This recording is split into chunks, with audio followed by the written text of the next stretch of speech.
Justice Secretary Jesus Crispin Remulla assured his peers in the United Nations Human Rights Council that the Marcos government will not shirk its duty to respond further on the 4 recommendations handed out by the panel, especially on the issue of red tagging. This even as he claimed earlier during the confab that red tagging is merely a term created by the left to suit its own agenda. Zara Luisa Erispe tells more in this report. Justice Secretary Jesus Crispin Remulla corrected some observations of other countries regarding alleged red tagging at the United Nations Human Rights Council. The Secretary made a statement at the 4th cycle of Universal Periodic Review in Geneva, Switzerland. First of all, I'd like to categorically state that there is no government policy of engaging in red tagging, which is a term invented by the left to protect the left. There is no such policy of engaging in red tagging.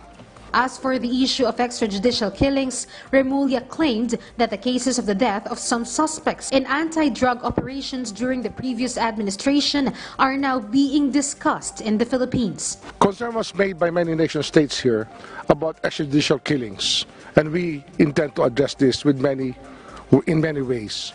The most important probably is a legislative agenda of restructuring our police, our national police force organizational structure, so that the internal affairs cluster will be given an independence not given right now in our law. This will answer many questions about the EJK. There is also a training program related to the Minnesota Protocol on the investigation of potentially unlawful death for authorities. Meanwhile, for the fear of some countries caused by the measure to revive the death penalty, the Secretary answered, And I can assure everybody here that our President Marcos, is not inclined to restore the death penalty anytime within his term of office, and that he may recommend the abolition of the death penalty in the soonest possible time. Secretary Remulla assured the UNHRC that the recommendations received will be duly noted and will be discussed further by the Philippines as the country values these comments. Remulla said, as a matter of fact, the 257 recommendations during the 3rd cycle of the Universal Periodic Review in 2017, 103 of these have been accepted and responded to. This proves that the Philippines is inclined